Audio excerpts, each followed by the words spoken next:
Welcome back to the Kick Back and Chill podcast. It's Boda here. I know it's been a couple months. I apologize about that. Still trying to get everything in order for this whole show. So as you can see, coming live from my lunch break here. Again, I know it's been a couple months, but gotta say something before this draft kicks off tonight at 8 o'clock. But yeah, a lot of stuff going on. It's this time of year is always exciting because you never really know what to expect. At least in the Bengals world, obviously, being a Cincinnati fan, there's more interesting things, developing as of late with Trey Hendrickson coming out saying that he's requesting a trade or wants more of a long-term deal, which, just 9 months ago he was signing an extension with us. So not really sure what's going on there. Don't know, what his agent's saying. Obviously he can, he was a top 3 defensive end last year. So, he definitely deserves to get paid, but it's just the timing of it's really weird. And that kind of adds to the whole T. Higgins situation where, what's going to go on with him? Are we going to keep him? With the trade looming, like, are we going to trade him, in the draft for something else? And of course, it, rings true with the whole Justin Jefferson rumor mill and all that good stuff. So, but starting off at 8 o'clock, I know a lot of things that can go down in the first 10 picks. The Bengals pick at 18. But again, the first 10 picks are going to be exciting. How many quarterbacks are going to go? Who's going to be number one? Obviously, the Bears are definitely going to be picking a quarterback, considering that they got rid of Justin Fields. But, Caleb Williams seems to be the number one pick and has been for months now. But again, you got to worry about Jaden Daniels and, of course, Drake May as well. But I would have to say I could see Caleb Williams going.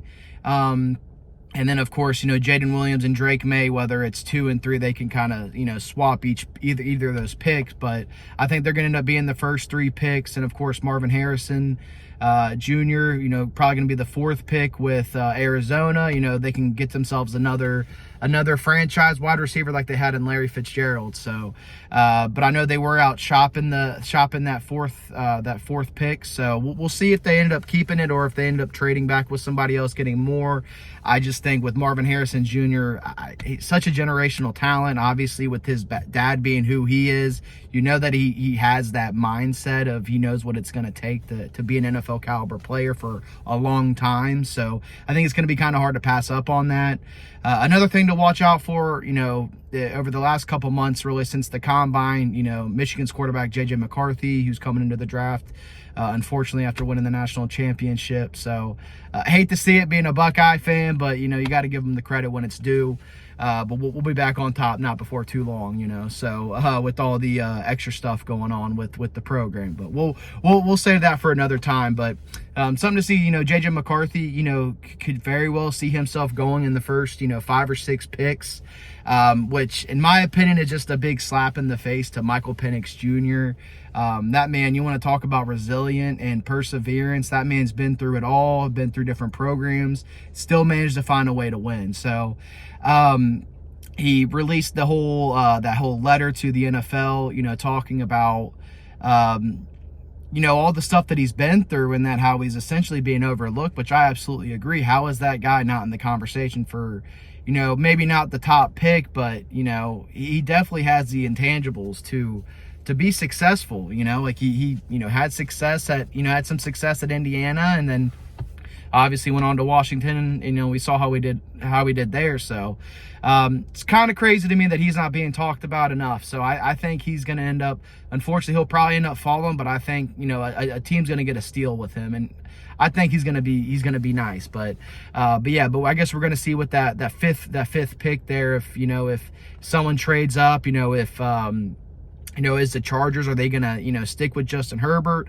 Obviously with, Harbaugh coming from Michigan, there's always that idea floating around that, they might be done with Justin Herbert and might not, go get his college quarterback.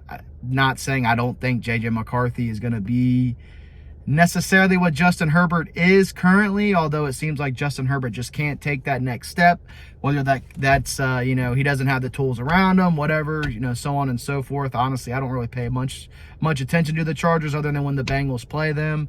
Obviously they got a pretty decent defense, so we'll see what goes on with that. You could always also expect the Broncos to trade up as well in that, the top 5 or 6 picks, so they can try to secure their franchise quarterback. Obviously, they don't have, Russell Wilson anymore, so they're going to have to figure out a way for that. But I say that all, to get to the Bengals, essentially, at the 18th pick.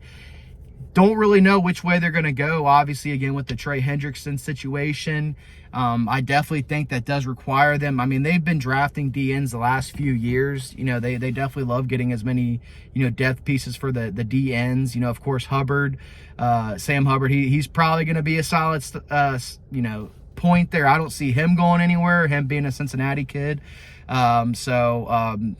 I do see them picking up another defensive end. I don't think it's going to be in the first two or three rounds. I think they're going to go after, major holes. And with, Joseph Asai being in there and also Miles Murphy, you got to see some development, and they're going to have to get their chance at one point or the other. So I do think they do get a little bit of wiggle room to where they can wait until, rounds, maybe 3, but definitely 4 or 5, day 2, day 3 pick on a defensive end definitely wouldn't hurt, especially because it seems like Hendrickson isn't, I guess, too thrilled to be in Cincinnati, which again changes completely from what it was 9 months ago when he signed the extension.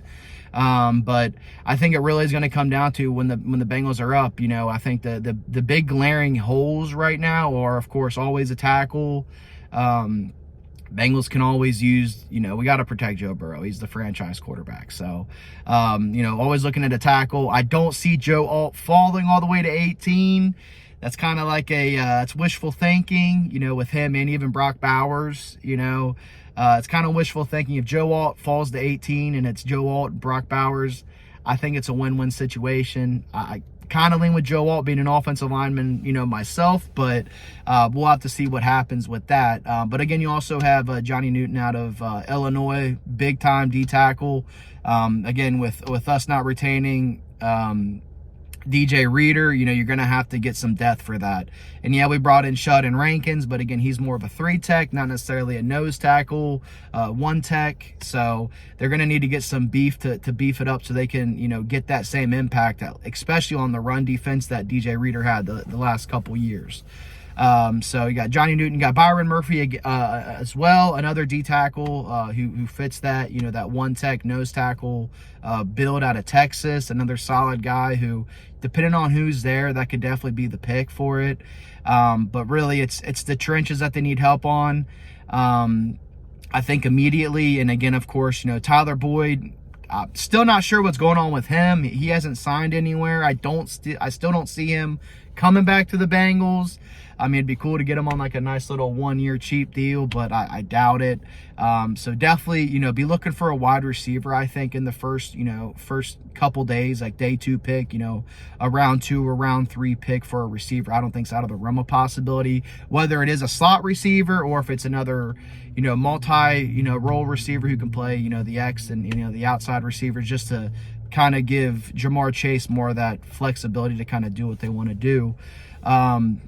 So yeah, it's going to be exciting to see. I think there's going to be obviously a lot of crazy trades that are going to happen with the Bengals. They're not really much of a team to really trade a whole lot in the draft, at least in the first couple rounds. So we'll see if that might be something that with T. Higgins and Trey Hendrickson, what's going on with them requesting trades. I mean, is this going to be a way for them for the Bengals to maybe secure some more picks throughout it, or again with the Justin Jefferson, obviously again wishful thinking, but we're starting to see that the window for the Bengals to win a Super Bowl is closing quickly. We've been saying that the last couple of years since they went in 21. This window is not going to be open forever, and granted, luckily having Joe Burrow, you can extend that window out a little bit, and also with Jamar Chase being there, but I think they need to be in a best player, available situation, but also you got to keep in mind that you have holes that you need to fill. Of course, we got Trent Brown over the offseason with free agency to secure up that right tackle, with Jonah Williams going on, doing his own thing. So, but we only have him for a year, and we can't guarantee and bank on him being able to, re-sign with us after the year. So I think they do need to find a tackle, whether it's the first round or if it's the third round. It is a deep tackle class. It's a deep offensive line class in general. So expect them to pick up a tackle, expect them to pick up an inside guy too, like a guard or a center, someone to at least provide depth and to be like those next spots for, if we end up moving on from Karras and Kappa, we'll see what goes on with that. So yeah, expect offensive linemen to go, expect D tackles to go. And again, expect an edge guy to be picked up as well. I wouldn't be shocked if in like the 5th, 6th, 7th rounds, those day 3 picks, we end up picking up a linebacker potentially, maybe someone that has a lot of upside with it.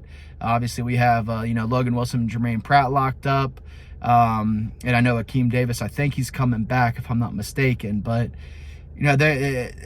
we're always against Father Time at this point, especially at linebacker. They've been here for a few years now, so we got to make sure we can keep the depth there on the defense and just make sure this is as balanced as a team, as balanced of a team as possible. Excuse me, I can't talk today. I talk on the phone all day and can't talk now. So, but yeah, so we'll see what goes on with it. Again, I just wanted to touch base in here. It's been a few months since I've been able to put out a video, but I just want to appreciate you guys. I'm going to keep trying to be more consistent about this, but still trying to figure out the best schedule for this. Got a lot going on, full-time job, trying to get this up and running.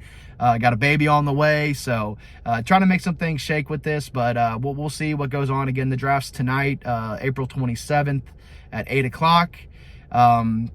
Obviously, it's not going to be right at 8 o'clock. They always got to do 15 minutes or however long in between picks. But it's going to be really exciting to see really how the first 6-7 picks shake up, how many quarterbacks go. I think by pick 10 or 11, I think as a Bengal fan, we'll have a decent idea of who we're going to get, who could possibly be there at pick 18.